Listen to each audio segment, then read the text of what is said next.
Биылғы маусым волейболшылар үшін сәтті аяқталып отыр, себебі олар жоғарғы лиганың Б тобындағы қыздар арасындағы ел чемпионатының 5-ші турында жеңіс тұғырынан көрініп, бапкерлерін мерейін асырды. Волейбол спортының жаттықтырушысы шешуші ақтық жарыс қиын өткенін айтады.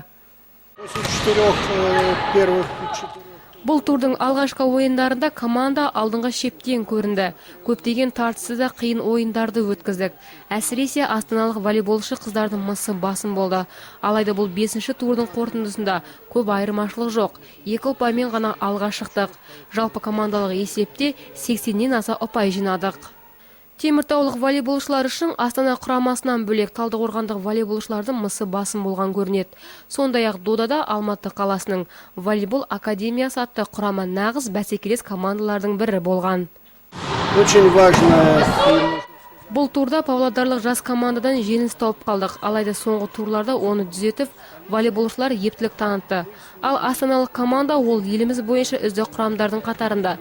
Бірінші партияда жеңсек, екіншіде есе жібердік. Шымкентті командамен өткізілген дода теміртаулық волейболшылардың алдыңғы орынға шығуына септігін тигізді. Жоғарғы лиганың Б тобының қыздар арасындағы ел чемпионатының 5-ші турында бас жүлдеге ие болған спортшы қыздар да өз әсерлерімен бөлісті. Олар өз бапкерлеріне алғыстарын білдірді.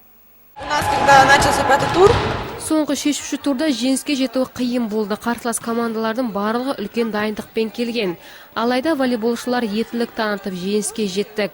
Тек бір өкініштісі, бір турда павлодарлық ойыншыларға есе жіберіп алдық. Әрине ұят болды. Бұл чемпионат біз үшін сәтті аяқталды. Әр жарыста қарсылас командалармен тартысты ойын болды. Алғашқы уақытта 3-ші орыннан көрініп келсек, одан кейін 1-ші орынға шықтық.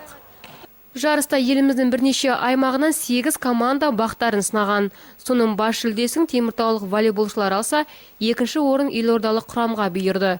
3-ші орынға Талдықорған қаласының волейболшылары қол жеткізді.